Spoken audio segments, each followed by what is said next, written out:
Good morning. Right, so a bit of help and advice when you get onto this task. So what happens when you clear the forest before and after deforestation? So what would be good is if you can draw, first of all, the before picture into your notes. And then what I'm going to do is I'm going to talk through what happens. And then don't draw it until we've finished. You then want to draw an after deforestation picture next to it. So for this part of the spec, you need to understand what the implications of deforestation are. So of actually clearing the forest itself. So in your before picture, first of all, you've got the rock and you've got like a little river down here. There we go. And on top of the rock, you're going to have like a thick layer of soil. And that was rock. And then on top of the soil, again, like in reality, you're going to have some like dead leaf litter down here, aren't you? And then you're probably going to have some little plants on the bottom of your rainforest that are growing, and shrubs and grasses and stuff. And then on top of that, especially in a rainforest, you're obviously going to have large amounts of trees. I'll just draw a few, but you can make it look a bit more rainforesty if you want to. So let's just draw. There we go, amazing art skills from me there, look. And then at the bottom over here, your river. Naturally, at the bottom of a river, you'll have bits of sediment, so sand and stones and bits and pieces. And then, of course, you'll have your water in your river too. And you've got a few things going on in your before picture. It's raining in your picture, so draw some clouds, draw some rain, and the rain's quite important. So the rain is a thing that's going to affect our environment quite a lot if we do or do not have trees.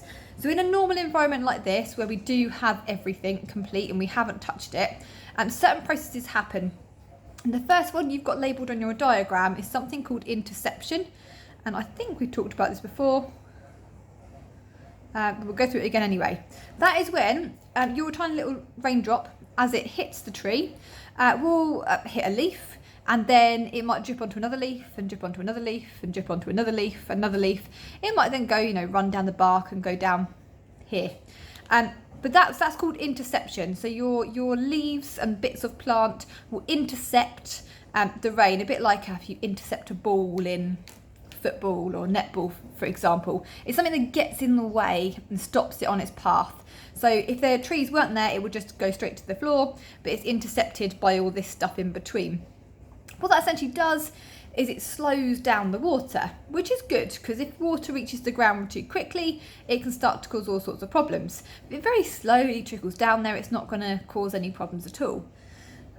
In a rainforest, it's been proven, I don't know who did this and why they were sat there counting this, but it can take up to 10 minutes for a drop of rain from the top of the canopy to get all the way down to the soil at the bottom. So the interception time can actually be quite long, up to about 10 minutes or so.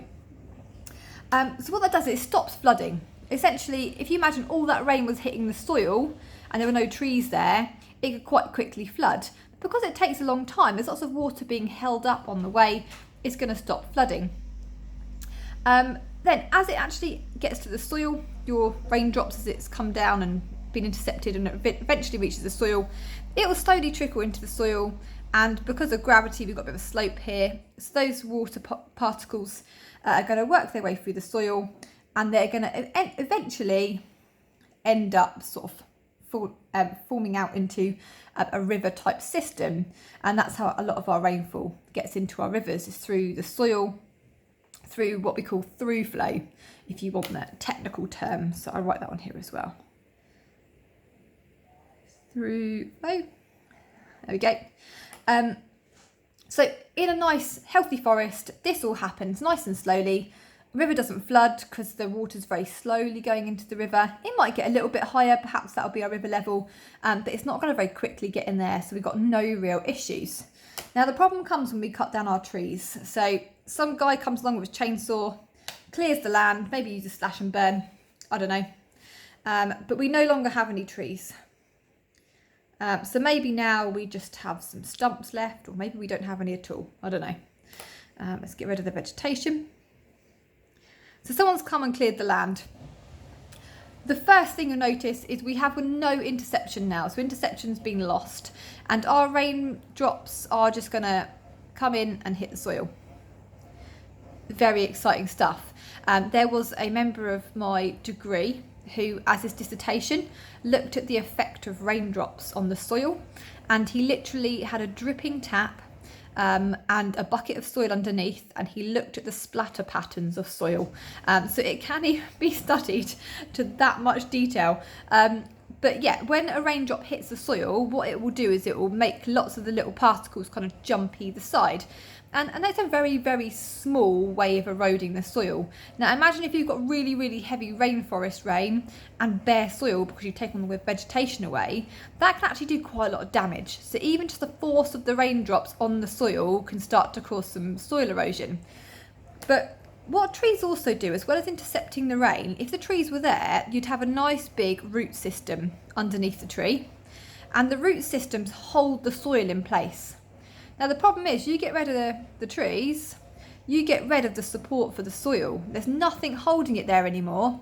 So all of your soil is eventually going to end up flowing with the water into your river. Because remember, your water's got to the soil much quicker now, so you're going to have maybe, lots of water flowing over the soil, and maybe flowing through the soil too, but it's going to take particles of soil with it. So those particles of soil are going to end up in your river, which now means our river has got more sediment in it. Now, if we've just taken up that much more of our river with sediment, our river level has now gone up that much too. So now our river level is here. Get rid of that one. Because we've got more sediment, it's going to displace the water upwards. But also we've got water hitting the ground really fast and running off into our river really fast. So now our river level is going to get much higher, much quicker too. And oh look, all of a sudden we've potentially got a risk of flooding to whatever's living over here. So it can do quite a lot of damage if we remove our forests for the ecosystem around it. Perhaps that is flooding land that's never been flooded before. Perhaps your poor sloth has come down for its weekly poo, and it's on the ground and it gets caught up in some floodwater. Perhaps there's insects that can't travel very fast, then get caught up in the floodwater. It can start to destroy ecosystems and tamper with our food web as well. So by cutting down trees, we can have a whole host of problems. We mentioned as well that if some of our soil is now working its way into the river, our soil over time is going to get thinner and thinner and thinner as well. And eventually it might be that we actually lose the soil completely. So we could get a very, very sad looking situation. Going back to the presentation, what you'll then see is there is like an after picture if you press a few times. So you get what happens when you clear the forest, and you get that picture there. It's up to you if you want to draw a picture a bit more like mine, or if you want to draw a picture a bit more like theirs. Let's just skip forward to the next one, and I will clear my board. So this one is fairly similar. Obviously it doesn't have a rainforest on it again, it's got a normal forest. But this time, instead of a river at the bottom, we've got a farm instead. So we're going to have a look at the effect on people as well if we were to start cutting down rainforests. Now we know that lots of tribes people live in the Amazon still, so they are the ones who are potentially going to be impacted, but also we have lots of people herding cattle and keeping crops there as well, who might also be affected.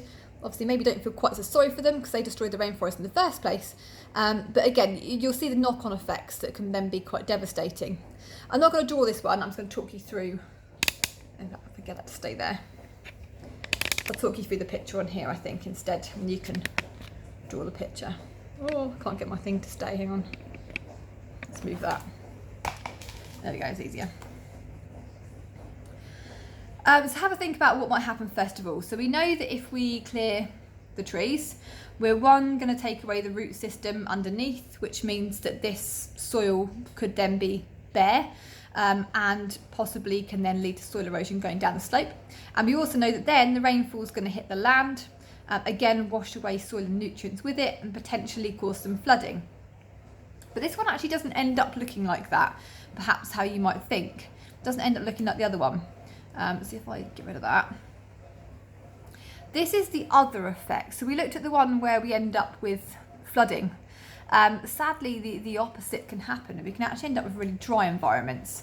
And this goes back to when we were talking about the rainforest making its own rainfall.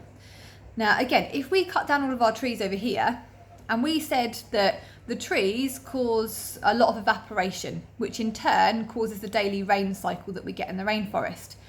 Again, if we take away the trees, oh, I forget it's touchscreen. If we take away the trees, we then don't have the evapotranspiration rates that we would have had. So if we haven't got evapotranspiration happening, we've got nothing to make the clouds in the first place. And that can provide a massive problem because a rainforest needs rain. That's how it functions. It creates rain, but it also needs it because it's so reliant on having it. It's so used to having its daily rainfall. So if we don't have the trees, we don't have the clouds, we don't have the rain, we end up with a situation like this, where there may be some rainfall, and any rainfall we do get, as it says down here, water rushes down the hillside because there's nothing to intercept it or stop it anymore. So it ends up taking soil with it. Soil is washed away down here. But again, if we don't replace those trees, we then don't get the rain clouds. And over a long period of time, we may end up not having any rain at all, which is then going to lead to drought. And then, of course, if our farmer down the bottom here had a nice little field that he was ploughing or raising some cattle on, sadly nothing's going to live, is it? Because again, your cattle farmer is also relying on that rainfall from the rainforest. So the farmers, ironically, need the rainforest because the rainforest creates the rain that they need to grow their crops. So if they're in any way sensible, these people in the Amazon that are cutting down vast amounts of the Amazon and putting in plantations, they should be attempting to save even some of the rainforest around them because they are highly dependent on it. They might not know it yet, but they are. So again, draw a little diagram each side before and after, and you've got your two eventualities. You've either got a situation where you end up with lots of water travelling down a slope, filling up rivers, flooding, or potentially if you get rid of all forests completely, you get no rainfall and then you end up with droughts. Hope that helps.